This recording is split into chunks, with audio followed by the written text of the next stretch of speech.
I think we need to talk about the Grizzlies for a second. I think so too. So my first question for you about the Grizzlies is, are you surprised? They've had their share, everyone's had their share of, COVID, people being out because of COVID, but they've also had their share of injuries. Ja's missed a significant amount of games, Dillon Brooks, blah, blah, blah. They seem to shake everything off. Are you surprised at their depth? Glad you brought this up, because this is a point that I actually wanted to make about the Grizzlies. When you look at this streak they're on, not only the 10-game winning streak, but of course the 20-4 run they're on since Ja went down with an injury. 10-2 without him, of course. They lost 3 straight games when he came back, and now they've won 10 in a row. They've had a lot of pieces missing. And we talked last fall, I know we talked last season a little bit towards the end of the year about the Grizzlies and Ja and Dillon Brooks sort of being the heart of that team. Dillon Brooks has played 2 games in this 10-game winning streak. Kyle Anderson has played in 6 of those games during this 10-game winning streak. Steven Adams has played in 7 of those games. Ja and Desmond Bane, who are their 2 top performers right now, have played in 9 of those games. So even they missed a game during this winning streak. I think it's Tyus Jones, Brandon Clark, and Jared Jackson, the 3 guys that have played in all 10 games. I may be missing another guy, but of their main rotation guys, those are the 3 guys that have been there for all 10 games. So they're a team that has had adversity just like every other team and has figured out ways to win. I don't know what else we can say about Ja Morant because he has been so incredible. And I think when we realistically start talking about end of the year awards, certainly he's a favorite for most improved player. He will get some MVP votes. I have no doubt about that. I don't know about first place votes, but he definitely will be get second, third place, fourth place, whatever. Desmond Bane will get some most improved player votes. To me, the real question, the interesting question should be, if you were to have an all-NBA team, all-NBA first team right now, I think Steph Curry gets one of the guard spots. Who gets the other guard spot? Well, the question you would have with Ja would still be the amount of games he's missed, right? Yeah. That's what hurts him in any MVP discussion right now. He's certainly in the conversation. I mean, I'm trying to think, like, who is your, if you take Ja out of it for a second, who else is in that spot? Trae Young should get some consideration. But he can't be with how they're playing. 100%. I'm just telling you who should get consideration. Trae Young, who's having an amazing individual season. Yeah. I don't know about first team, but I definitely think Fred VanVleet has a shot to make an all-NBA team this year. After the last couple of weeks, 100%. And then after that, what about Zach? I was going to say, then after that, it becomes, how are we classifying certain players? Are we classifying DeMar DeRozan as a guard or a forward? Because if you look at their starting lineup, he's probably the 3. He's probably a forward, but he functions as a guard for that team. He's probably the other guy along with Ja, because I think Ja, assuming he plays in the majority of games from here on out and they continue to win, I think Ja and DeMar end up battling for that other first team All-NBA spot. Here's a question I have for you, Tommy. And we can discuss this, both of us together. We can give our sort of takes, but the Grizzlies are currently tied for third.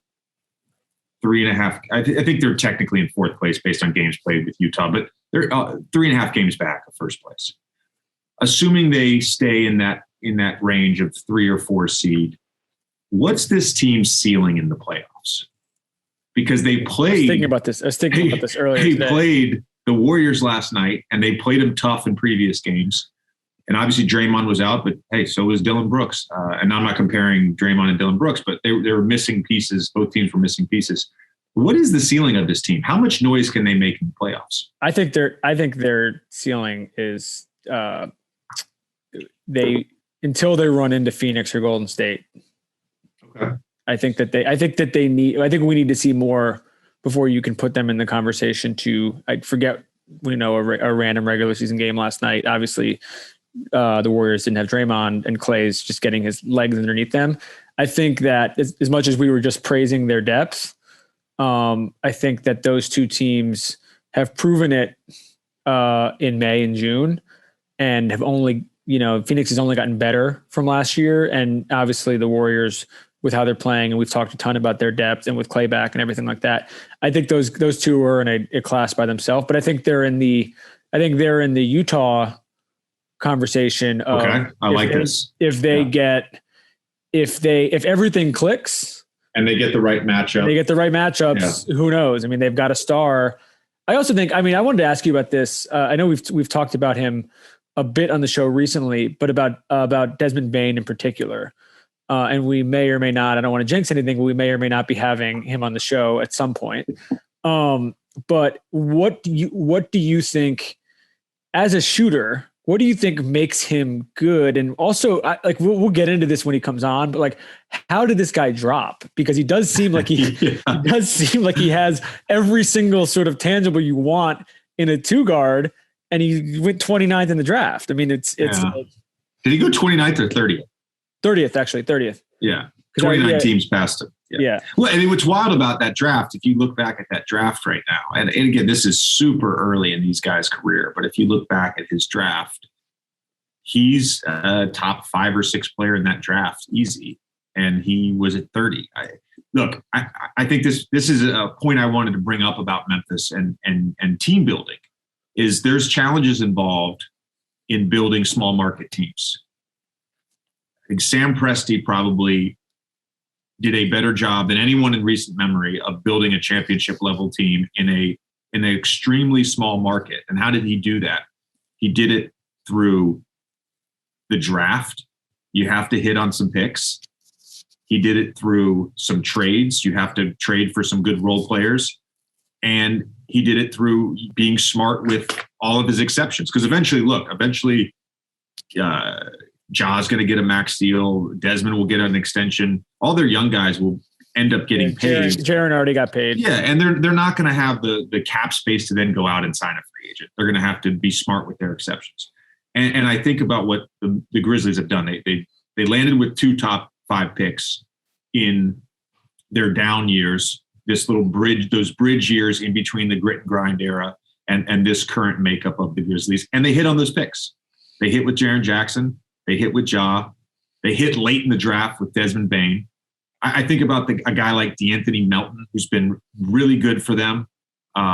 He was in basically a throwaway trade with Josh Jackson. He was included in the trade. He ends up signing on a 3-year deal with them. Did you mention Brooks?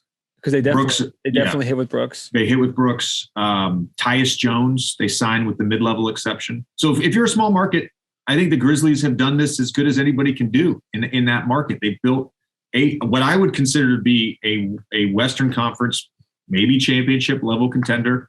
I didn't think it was going to happen this year, but certainly in the future, they built a team that can compete for Western Conference championships and championships in the next few years by being smart and doing it the right way. I have their from our friends at FanDuel. I have their odds as of right now, as of January 12th.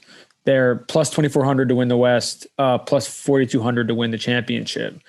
Where do you think, you asked me what I thought their ceiling was. Where do you think, does that make sense to you? And what do you see as of January 2022 in terms of where they can go? I think you nailed it. I think that, to me, the favorites in the West are still the Phoenix Suns and the Golden State Warriors. The next tier is the Jazz and the Grizzlies are in that next tier for sure. And I do think because Luka is Luka, I think maybe Dallas could bump into that next tier where if things go right, they get the right matchup, they add a piece. They're playing really well right now. I should add that, a number 1 defense in the league over the last 15 games. They could be a team, and then everybody else is just uncertainty. Whether it's the Lakers, the Clippers, do they get Kawhi back? How is Paul George's health? Yeah, PG's health. Of course, we know about the injuries in Denver. But I think they're in that second tier. And I wouldn't surprise me if they made the conference finals. It also wouldn't surprise me if they ended up somehow playing in the NBA finals. This team, there's a fearlessness, there's a confidence, I hate to say it, there's a little bit of hashtag heat culture in the Memphis Grizzlies. Yeah, there is. I was going to ask you about this. this has been a thing. You could tell, you could see it watching them play. But there's been a thing that other guys have talked about how this team, and we're going to talk about it, with Desmond or with whoever we have on from the team, how they talk a lot of shit and they're just kind of, I was going to ask about the word fearlessness, because they just don't seem to give a fuck. No one in the NBA is scared of anyone else, but they seem to relish going in and playing these big name guys and kind of, beating them up a little bit. And do you think do you think that is real and that helps them, or this is really just like, this is a extremely skilled team that happens to be hitting at the right time? Look, they've got great basketball players. They've got really good players, and they've got skilled players, and they've got good defenders. Good teams take on the identity of their best players. And if you were to ask me how I would describe Ja Morant in one word, fearless. That's the first thing that comes to my mind. Fearless. Tommy, you mentioned the FanDuel finals odds. Grizz were at plus 4,200. Do you have all the odds in front of you for the finals, all the teams' odds? Yeah. What are the top five right now? Brooklyn's plus 260, Golden State's plus 460, Milwaukee plus 700, Phoenix plus 800, and Utah plus 1,200. Lakers. I'll read up to Memphis. Yeah. Utah, then the Lakers, Miami, Bulls, Philly, Clippers, still. Wow. Denver, Memphis. So that feels borderline disrespectful to Memphis, to me. You know what's interesting? Kirk Goldsberry, who I always enjoy his stuff, had an article today on ESPN breaking down the different tiers of contenders and where each team that was trying to make the playoffs kind of stood. And BPI, Basketball Power Index, I believe is what it stands for. ESPN's version of that. They gave the Jazz the highest percentage to win the finals, where I think Vegas takes into account all these other things, where they're looking at sort of on-court factors. And Vegas, probably takes into account that the Jazz have had some big playoff meltdowns over the last couple seasons. Yeah, I still go back to the Jazz being eerily similar to previous seasons of the Milwaukee Bucks, where we've all written them off because they've had these meltdowns in the playoffs, but they still got a great core group of guys, and they're still playing high level basketball. I'm very curious as a fan. I'm curious. I'm excited.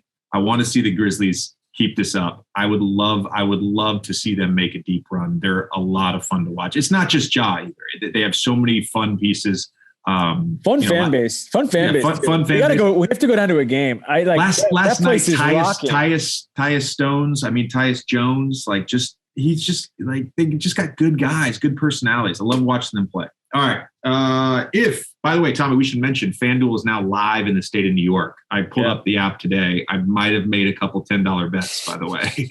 There's amazing parlays. Dude, there was this one bet where it's like LaMelo Ball plus 15 or more points. Tobias Harris, 15 or more points. There was like 6 of these in one bet. And I was like, oh, that looks good to me. I'll make that bet. Chelsea's going to put a FanDuel cap. Like you can look at it for a certain amount of time every day, and then you got to get off.